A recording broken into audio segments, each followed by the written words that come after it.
the barriers of our past, plant seeds of potential for the future. The way we understand and interact with time and ourselves is changing.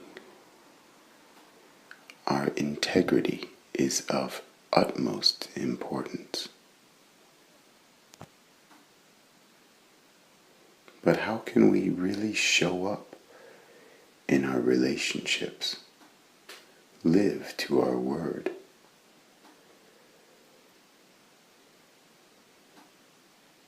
if we don't even know the influence of our actions?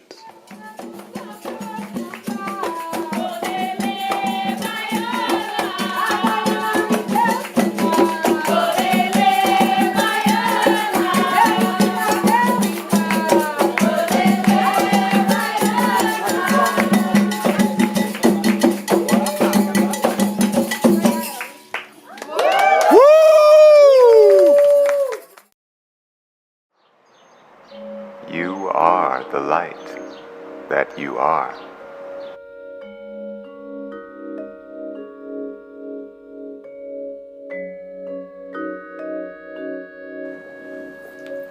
The only thing I know for sure is that I don't know what I don't know. The highest, most effective energy on this planet is the Word. There is nothing beyond it. There shall be nothing beyond it. And there was nothing beyond it. Therefore, we must consciously understand the power of the Word. When we understand the power of the Word, and we apply the whole mind behind the Word, then we create the Word, which can create the whole world for us. Monday, October 19th.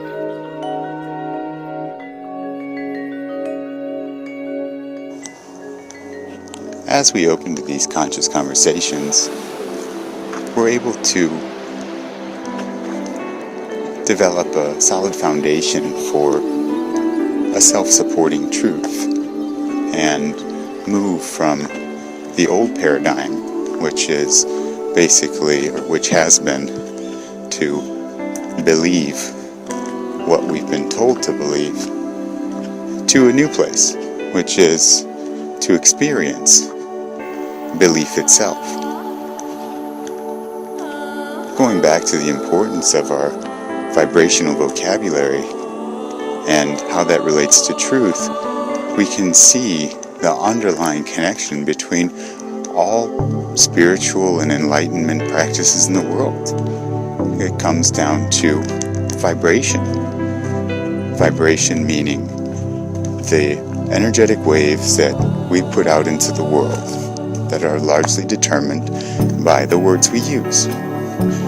Now, this might be a further conversation, but those words are going to influence that universe in terms of our thoughts, in terms of our actions, and in terms of the actual words that we say and how we say them. In the Bible it says, there was the Word, and the Word was God. In a lot of Indian and Buddhist practices, there is a lot of chanting, and to connect in with these primal or primary sounds. And anyone that's tried a chanting practice can probably relate to at least the feeling that by chanting certain words that are apparently representative of universal concepts, that in that process of that chanting, they feel differently. I'm not associating a better or worse feeling, but there's a change. And once we can actually appreciate that there is that foundational change, we can start to understand how much our very words influence our happiness. our vocabulary is unique to our individual experience. Therefore, how can we really ever understand anything? Well, we understand it in our own unique way, through our filter of consciousness, translated using our vocabulary. This might seem like a profound concept, but just to illustrate,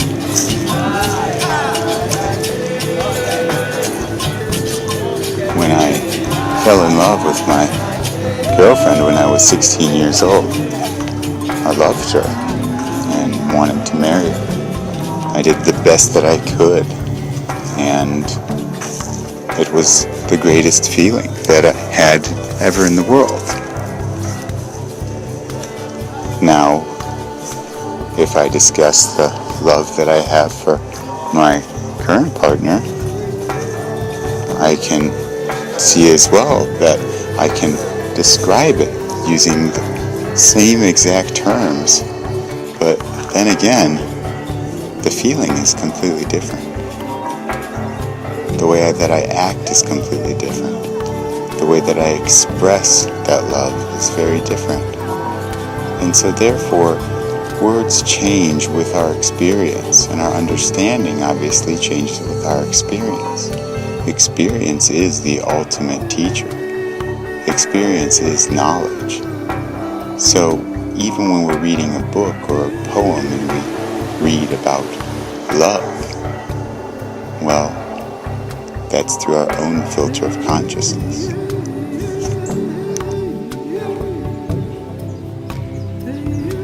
If in the beginning the Word was with God, and the Word was God,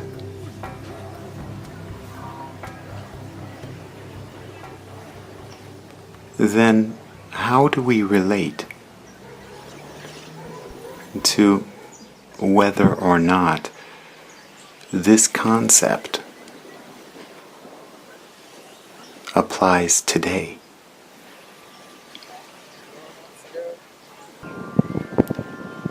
Perhaps we can merge this concept of a higher power, of a God, of a unifying force, an intelligence. And we are, of course, we're humans, we're very, very intelligent people.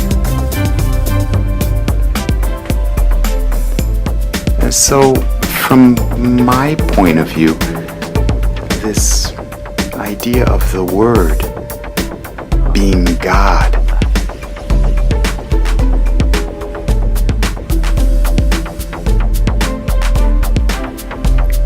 it's reached a more practical application.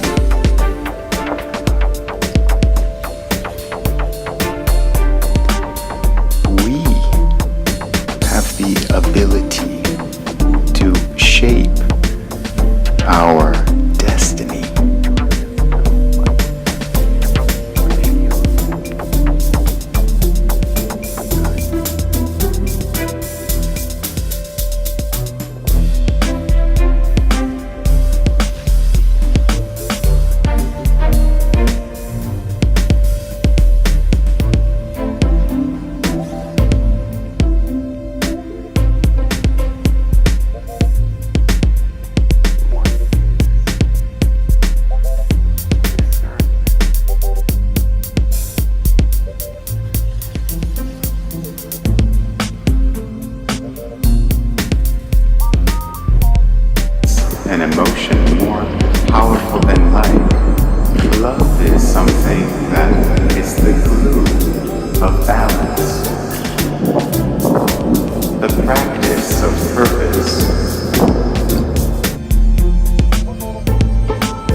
This is also one of the second holiest sacred places for the worldly people to arouse Dhamma, urgency to exert for the perfection of life. The ancients' peaceful, suitable, exertive, and secluded forest for highly developed mental training practice. The fountain of the sublime, world peace, and everlasting happiness.